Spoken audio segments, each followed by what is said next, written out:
Welcome, everybody. My name is Amy Holt, and it is a pleasure to be here. So imagine you're a bunch of busy entrepreneurs. You finally have time to go on vacation. You could go to the mountains or you could go to the beach. Raise your hand. How many of you would rather go to the mountains, I guess, or put it in chat for those of you who I can't see? How many picked the mountains? Me too. Me too. How many picked the beach? Okay, great. Now we know how to plan.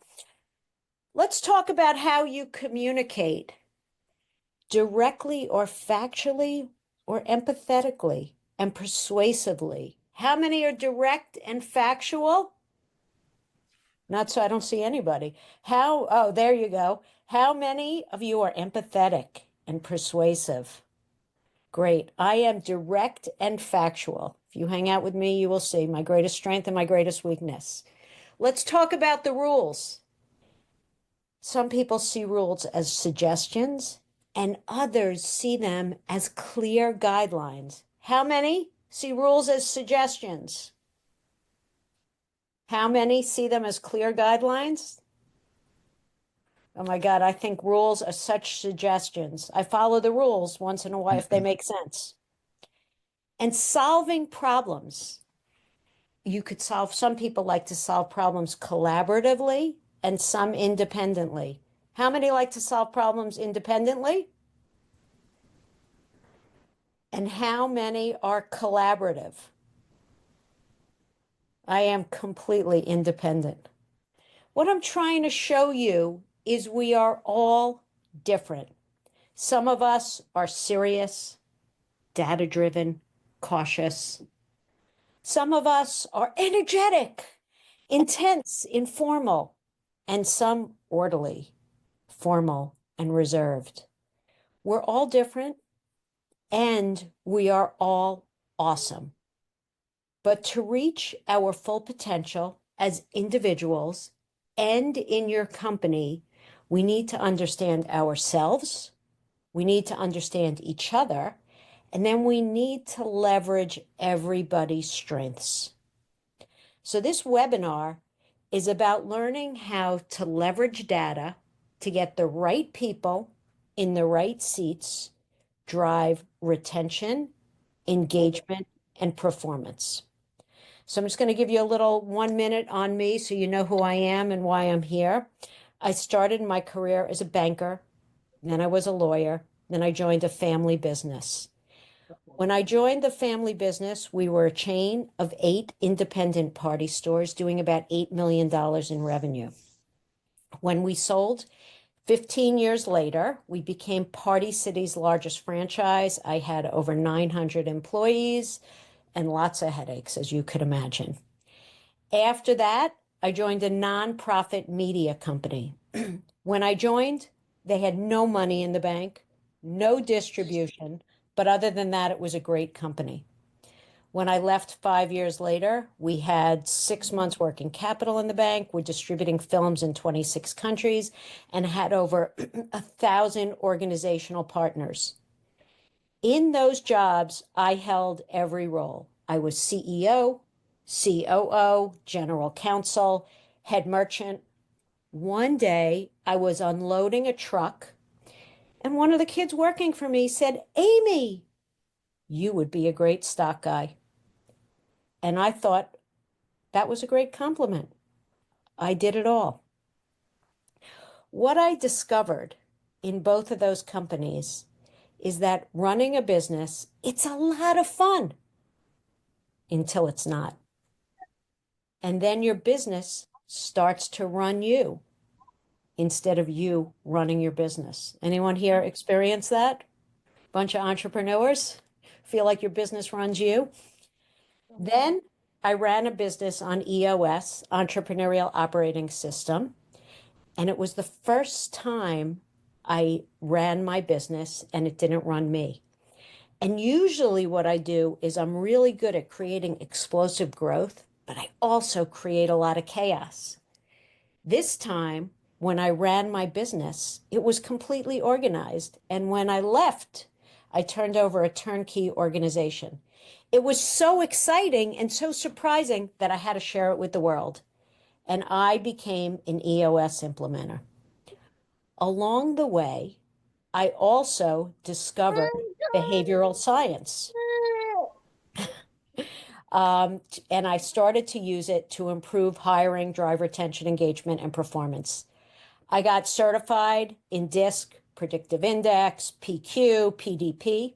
My son, Adam Holtz, is on the phone with me. Adam, say hello. He is an integrator at a real estate and hotel company.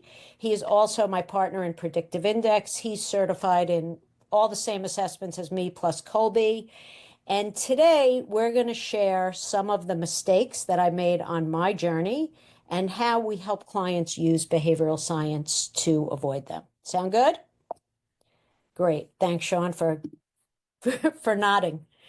So let me tell you about my hiring strategy. Someone would come into my office, the human equivalent of this gorgeous thoroughbred. They look good. They talk good. They're clearly an overachiever. How many of you would hire the human equivalent of this thoroughbred horse? Anyone? Well, I certainly would and did many, many times. And it was great, unless the job was to climb a tree. Then I needed a squirrel. So my point is, it's very important that you match the person with the job. If you need someone to climb a tree, you need a squirrel. The other thing I discovered, as I said, running a business is a lot of fun until it's not. I was often frustrated. I was under massive stress. I had 900 employees. And what happened was everyone got on my nerves. Nobody did anything fast enough. They needed so much direction. Why couldn't they figure it out themselves? It was faster for me to do it myself, hence I was unloading the trucks. And when there was a new project or a new idea, I was the only one who had time to do it. The stress made me not so pleasant. In fact, my children would call me the bitch CEO. I'm embarrassed about how I acted, both towards my family and to my employees. And it really probably did not bring out the best in them.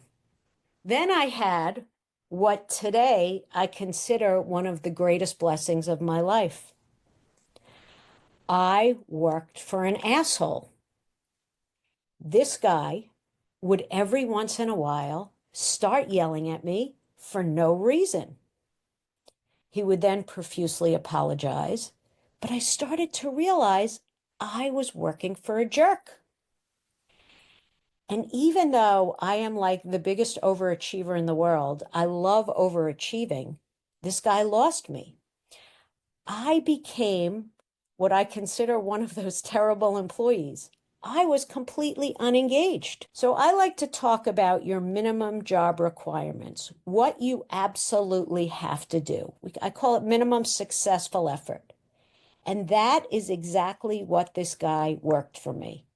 The minimum successful effort employee at Party City was the stock guy who, when you walk in and said, "Where are the red plates?" he said, "I don't know, that's not my job."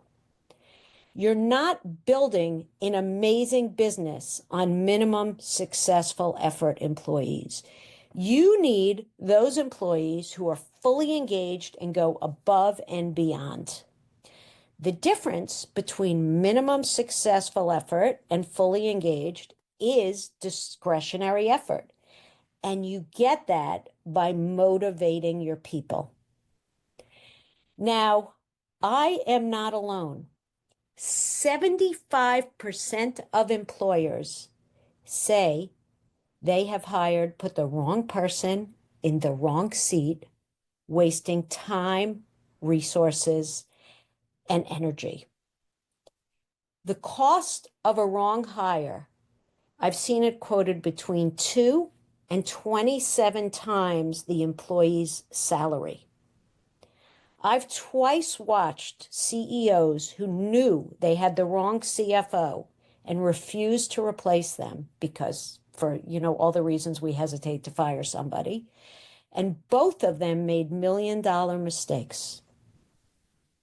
That is just a bad example of the cost of a bad employee. And listen to this. Research shows 77% of employees are unengaged at work. They're doing minimum successful effort. Is that unbelievable? 70%, 77% of employees are unengaged.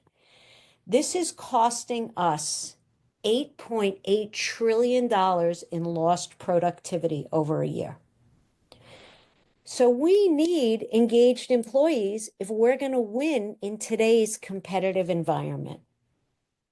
So there are 4 main areas that impact engagement. So the first is the job. You have a squirrel in a horse's job. You need people that are natural fits for their job. The second is the manager. That's what happened to me.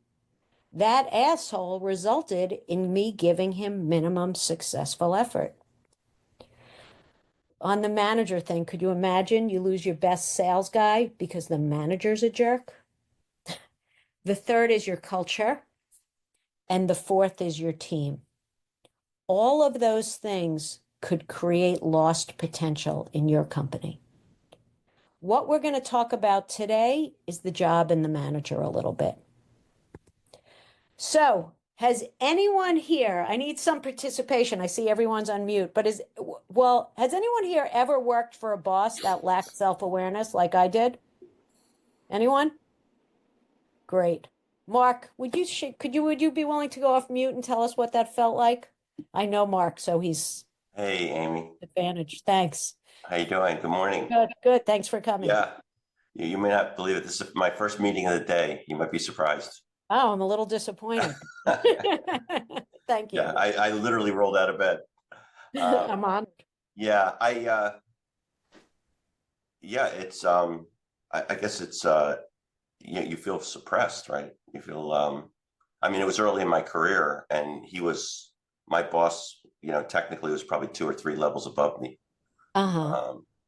Yeah, so I would just, he'd say jump, and I'd ask how high. That's kind of the kind of relationship we had. So you weren't creative?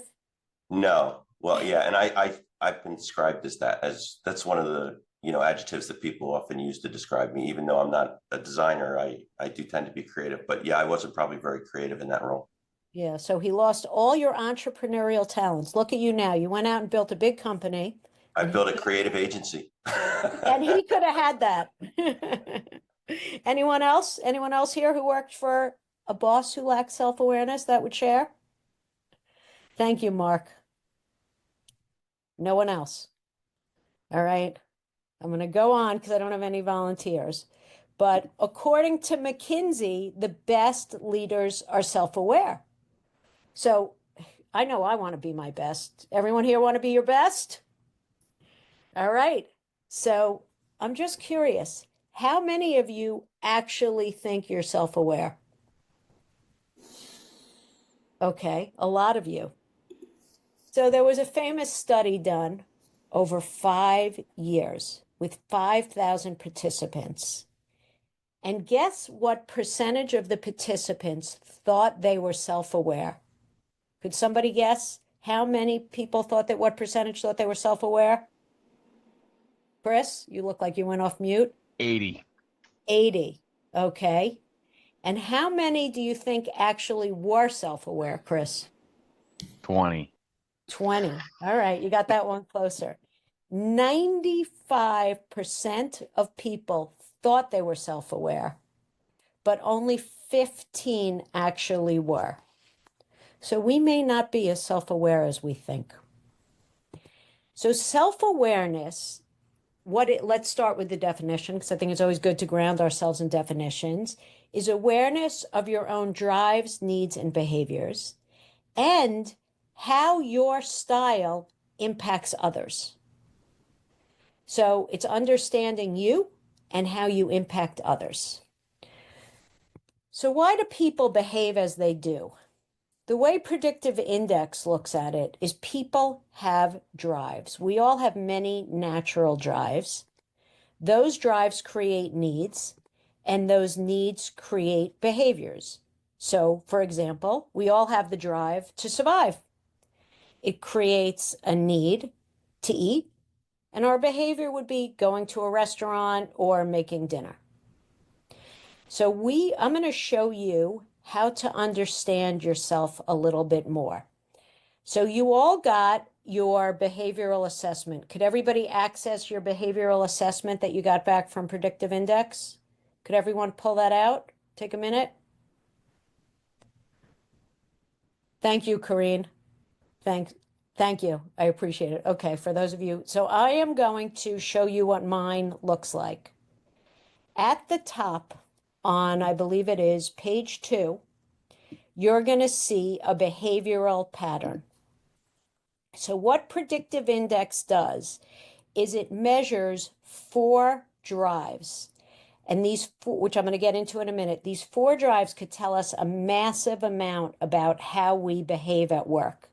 So across the top is my behavioral pattern, and you'll see in the middle of everybody's behavioral pattern, there is a line. When you're above the line, to the right of the line, that means you are high. When you're below the line, that means you're low. So I'm extremely high on the first drive, which is called dominance, which I'll explain in a minute. I'm above the line on the second drive, extroversion, and below the line on the third and fourth drives. So there's no good, there's no bad, there's just different. You need different people in different roles. Remember the tree, the squirrel, and the horse. So I'm going to go through these drives at a high level. So the first drive is the drive for dominance. The drive to exert one's influence on people and events. So people who are above the line with a high drive for dominance, they have the need to control their own work. They want opportunities to compete, and they want a big challenge. Their behaviors, they're going to be independent, assertive, and opinionated. Then people with a low drive for dominance, below the line, they like opportunities to collaborate. Those people in the beginning who said they like to make decisions collaboratively. They want freedom from individual competition, and they want harmony. Their behaviors, they're going to be agreeable, collaborative, and they'll avoid conflict. How many on this call are above the line on dominance? How many people are dominant? Corrine? Great. Sean?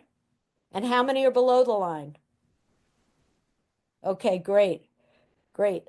So, Corrine, would you be willing to share what above the line looks like for you, a high dominance looks like for you, and how it's helped you in your career? Well, how it's helped me in my career, I am trying to be more self-aware, so I try to do as much of this stuff as I can. Say the question again. You want to know how high it is? I want to know how it shows up for you at work, and how it's helped you in your behavior being above the line, being high in dominance. I guess how it's helped me in my work is it's made me more outgoing to reach out to people and for connections for work and just getting things done. I'm an achiever. I like to make things happen, tick them off the box. Yeah, that's exactly. You just described me. Fantastic. I love people like you. And how about people who's low on dominance? Who's low on dominance that'll share? Anybody? Adam, would you be willing to share? Oh, good. Please share. My name is Rupesh. I'm not very low, but a little bit like, 20 percentage below low dominance. And that's probably my personality. I would like to collaborate, participate. I would like to listen to other person, know their perspective, and definitely trying to avoid the conflict consciously. So those are the way it helps is like, sometimes I let people offload what's in their chest, and then it's easy to communicate human to human versus like, two people in most of the, especially any crucial conversation, especially in the sales environment. Beautiful, beautiful. It's yeah, people really need to feel heard and you let them feel heard. So Being a husband, like that's what I'm trained to do that. So well, you're in the right job then. You're in a squirrel climbing a tree. So I'm super high on dominance and I work with a guy who was low on dominance. And so I'm obviously very opinionated and assertive. And we worked together for 7 years. And he was always agreeing with me. He did whatever I want.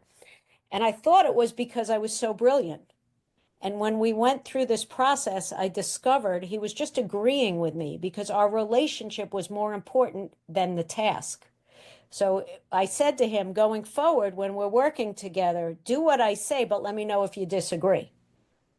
But that's what could happen when you have that, if you don't understand where each other is coming from. So thank you for sharing. So extroversion, we all know extroversion. It's the drive for social interaction with people. People with high extroversion needs, they like public recognition. They're the social media great people. They love opportunities to influence and connect with others. They're outgoing, they're animated, and they're sociable. People below the line on extroversion, they want private recognition. They like to work with facts, and they need privacy and time to trust others. Their behaviors, they're matter of fact, analytical, and they're introspective. Who's above the line on extroversion? Nobody? I got nobody. I'm above the line on extroversion. And who's below the line on extroversion? Okay, thanks, Karine. I'm gonna have to call on you again. So we all know what above the line on extroversion looks like. It's that person on social media who doesn't shut up, right? So Sean, would you share what below the line looks like on extroversion? How it's helped you in your career? Um, I could probably answer the inverse more more readily, but I think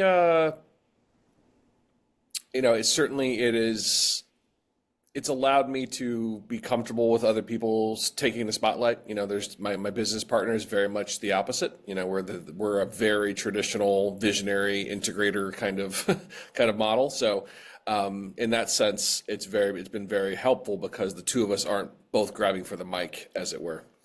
Right, right. I need a few extroverts on this call, so somebody will, help me out here. I keep calling on the same people. But that's important. It's great that you have that combination so you could complement each other. So that's extroversion. Yeah. Amy, I I'm Thanks, showing Mark. I'm showing up in the middle on most of them. So you are adaptable. So you could go either way. So we could spend a little more time with you and explain it to you. This is sort of like a high overview, but people who are in the middle are adaptable and could go either way. Make sense? Great. I would So say, the Amy, if you need somebody, I was moderately sociable. So if you need okay. a So guinea you want to pig. share how that's helped you in your career, Betsy? Thank you. I mean, a big part of my job is talking to people and forming relationships with our members and just people with strategic partners, everything. So yeah, I mean, I can remember thinking back into like, I think middle school, whatever, when the teachers are talking to you. And I remember being like, oh, I'm like really good at talking. Like, what do I do for a career for that? And just coming up, nobody had a good answer. And I wish that somebody would have said like, oh, like sales and marketing is a great field to get into. And then I wouldn't have wasted my time getting an education degree. So Right, right. They should teach us this when we're younger. yeah, It's so important. absolutely. It's so important. Great. Thank you for helping. And thanks, Mark. So patience, that's the drive for consistency and stability. So people who are high on patience, they like a stable work environment, freedom from changing priorities, and the ability to work at a steady pace. They're methodical, they're steady, They're patient, calm, and relaxed. They like to finish one thing, do the next thing. People with low patience needs. They like variety, change of pace, freedom from repetitive work. This is me. I'm doing 17 things at once. They're driving, fast-paced, intense, and impatient. Go, go, go. Nothing is ever fast enough for us. So someone who's high, do we have someone high on patience on this call? Nobody? Okay, Chris, thank you. Could I call on you? Will you share how that helps you and how that shows up for you in work? We're an IT engineering firm, so I'm surrounded by a whole bunch of me. So you need to talk it out, you need to think it out, you need to have a plan. Otherwise, it's just pushing wet spaghetti across the plate. So my approach works well with the audience. That's fantastic. Yeah, you need somebody who can do consistency in that job, right? They could think for a long time. Anybody who's below the line on patience who's willing to share? Thank you, Chris. Anyone else? So I'm below the line. Oh, Corrine, did you raise your hand? Thank you. You're on mute though. How does it show up for you? The patience, Yeah. we when we get busy, when we have a lot going on, I can roll right through and I love it. It energizes me even more to get more done. Yeah, exactly. I know exactly how you feel. And is anything ever fast enough for you? No, and it's irritating. My patience is very low when other people aren't keeping up. I know. What's taking them so Pay long? attention, keep up. But they need time to think. Yeah, great. Thank you for sharing. So formality. Remember the rules, people who think of rules as suggestions. So formality is the drive to conform to rules and structure. People who are above the line on formality, they like clarity of expectations. They are risk averse. They want to train, study, and dig. Their behaviors, they're formal, they're cautious, they're careful, and they're conservative.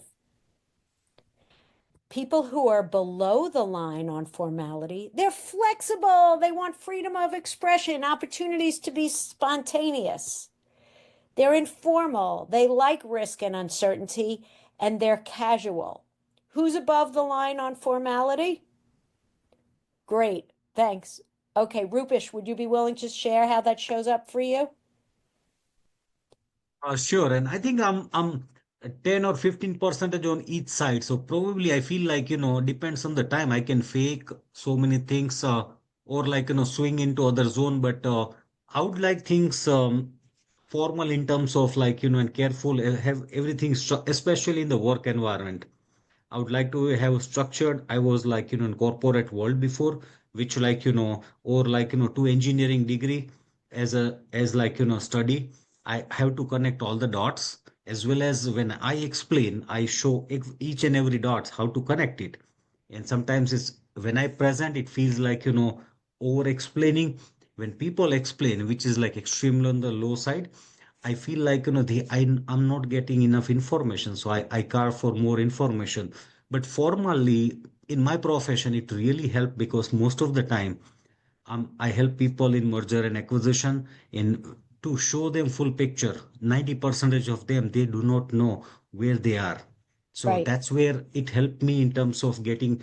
Normally, I keep another counterpart or someone on my team. He is like kind of giving me signal that you are talking too much.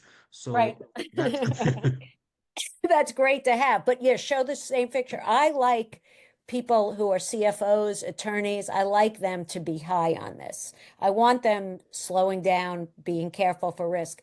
I had a CEO and his CFO was driving him crazy because he's super fast. Korean, he's like us. He just wants to go, go, go. And the CFO was like, hold on, we got to figure out what's going on here. We need a little bit of risk aversion. So you need both. So that's wise that you have someone who's sort of your counterbalance. And it's good to be like Mark, where you could flex between one and the other. So anyone low formality who wants to share? I'm sorry. Someone do it? I'm very low formality, and for me, rules are suggestions. I follow the rules if I think they make sense, and I've built my whole career on not unbreaking the rules. So that's formality. So what we just saw is how the factors combinations impact on a scale of one to the other. There's also a massive amount that could be learned about ourselves and each other's by how the factor combinations interact with each other. So for instance, we call these factor combinations, good name. So the A versus the B, it tells if somebody is more task-oriented or people-oriented. A versus C, are they proactive versus responsive? The A and D combination, it says how comfortable they are with risk. Are they risk averse or do they just go for it? The B and C combinations talk about how people connect. Are they quick to connect or do they take time? B and D shows if somebody's informal. These are the people who just say it the way it is. They might curse a lot versus the formal people, more structured. And then the C and D, how they interact with each other, tells if they're casual or careful with rules. Corrine, you have your hand up? I do. Amy, so how are you comparing these? Like if I look at my little graph here, um, so A versus B or A versus C. But like, can you explain a little more about how these Yeah, are definitely. corresponding to one another? Yeah, definitely. If you go to page 3, you're going to see your factor combinations. There we go. Okay. So if you look at me, I'm very proactive. I take initiative. I'm competitive. I'm go, go, go. I get things done. You're probably the same, Corrine. I'm very comfortable with risk. That's how I've built. You're not? Oh, okay. That's interesting. I'm very comfortable with risk. I'm independent, self-confident. I've changed my career 7 times because I like variety and I'm comfortable with risk. I'm quick to connect. I'm fast talking, lively, informal. I'm more task oriented than people oriented. So if you go to page 3, you'll see all those things. So what I'd love to do now is have you do a little bit of an exercise. We are going, if you go to page 5 of your behavioral assessment, you're going to see your strongest behaviors. We're going to put you in breakout rooms for 10 minutes. And what I'd love for you to do is review your strongest behaviors and then take turn sharing 2 behaviors that resonate with you and how they have helped you in your career. Does that sound good? Any questions before Nady puts you in breakout rooms? Okay, so Nady, you want to put everyone in 10-minute breakout rooms? Yeah, just tell me how many rooms we need. However many people there are. It's 2 rooms, 2 people per room, and don't put me, Adam, or you in a room. You can also leave me out unless you really want me to put in, unless there's an odd number and you need me to go in. Can you please not put me in the same room with Cream? That might be a high Yeah. level of skill. I don't want to deal with that this morning. She is my business partner. So it's we Oh, do well, these things. Yeah. Oh, that's good. Okay, just so Barry, with whom you want to be?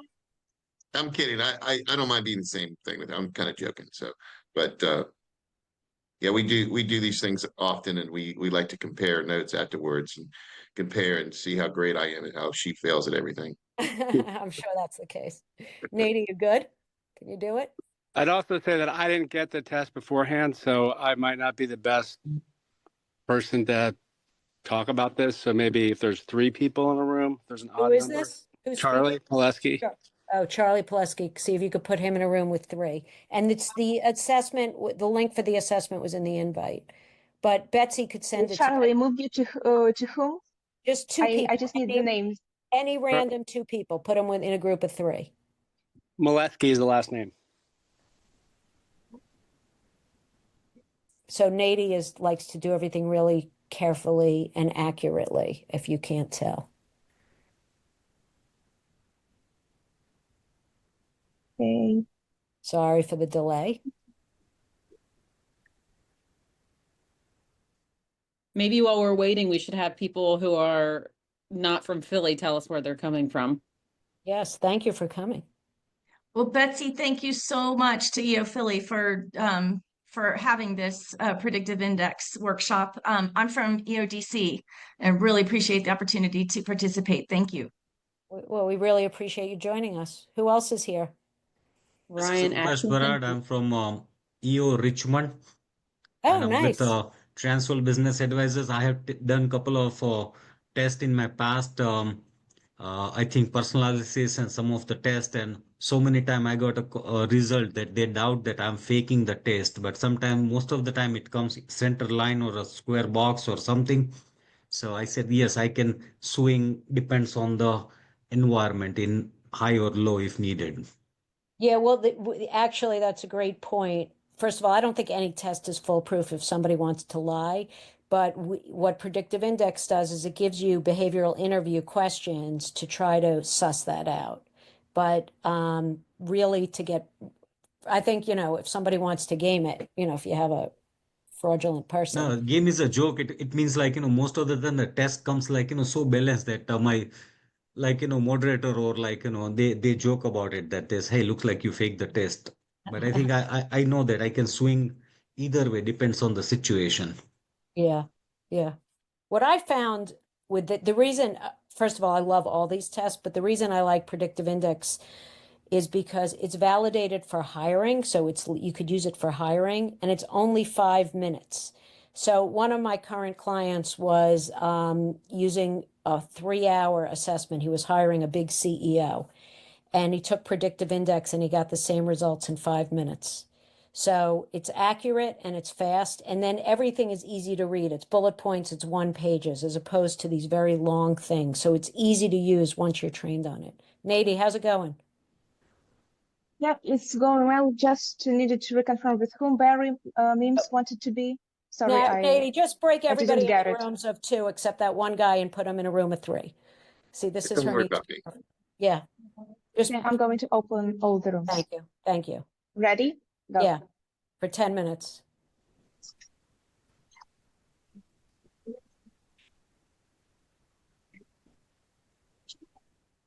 How come we still have it?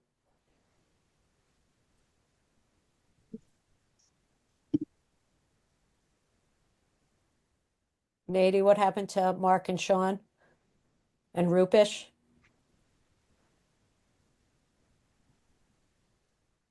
Do you guys see the button to join? It's so funny. My participants are the ones who didn't. You guys see the button to join? No? What if we put them back in the waiting room and then put them in the, do you think that would work? So sorry, let me see what happens.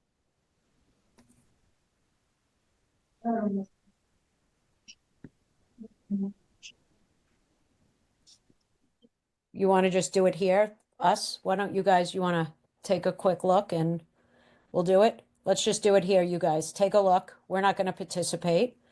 There are 4 of you, and you'll share your 2 strongest behaviors. So go to what page? Go to page 5. Would you like me to pause the recording for this part just because it's Yeah. like, Definitely. Yeah.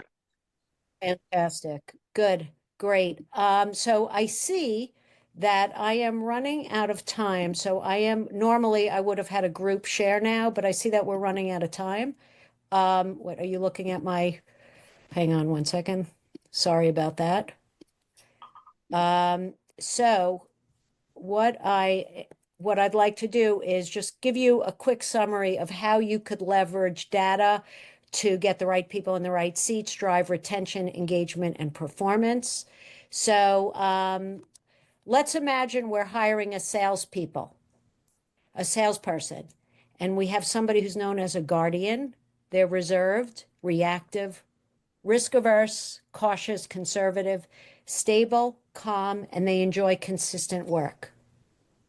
And then we have what's called a persuader. They're social, they're extroverted, they're comfortable with ambiguity, they're a confident decision maker, and they're fast moving, strong initiative. Which one do you want as your salesperson? Number 2, right, obvious. So this is that whole horse versus squirrel analogy that I did in the beginning. What you really want to do is make sure people are naturally wired for the job you're giving them. Adam often describes it, you don't want to give a left-handed person a right-handed job. They could do it, but it'll drain their energy. I do have a very important disclaimer. The whole person shows up at work. So what we teach at Predictive Index is you want to hire on head, heart, and briefcase. So briefcase is life experience. It's their resumes. It's their interviewing.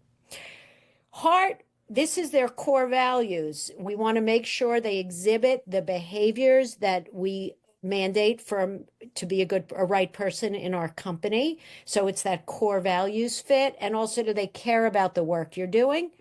And last is your head. And that is what Predictive Index is looking at it. It's looking at your behavioral assessment. If you're hiring a CFO, is the person risk averse? If you're hiring a salesperson, are they extroverted? Are they quick to connect? So it's actually looking for, you want to hire on head, heart, and briefcase. And the second thing is what we call, I'm feeling pressure to finish, the golden rule. So the golden rule is to treat people how you would want to be treated. But what Adam and I try to get our clients to do is the platinum rule, to treat people the way they want to be treated. So Nady and I are a perfect example. Nady, thank you for your help today. But she is uncomfortable with ambiguity. That's why she's asking as we're sitting there, okay, who wants to go with you? Who? I was like, and I'm super fast and driving. I'm like, why isn't everybody in the room? That she's got to get, she's completely accurate. You know, Charlie, who do you want to be with? Right? You see the difference? She enjoys calm, consistent work. I drive this nice woman crazy. Nady, did you do this? Oh, will you call up Sean? Now call up Mark. Do this, do this. I drive her nuts. She wants to finish one thing, do the next thing. And then she's reserved. She wants to think things through. I'm like, you know, calling her up, wanting to talk it out. So it's so funny because as I was preparing this slide, you know, and I really knew who she was, which I'm better about. I know if I'm giving her a task, I have to explain it to her. I have to take the time.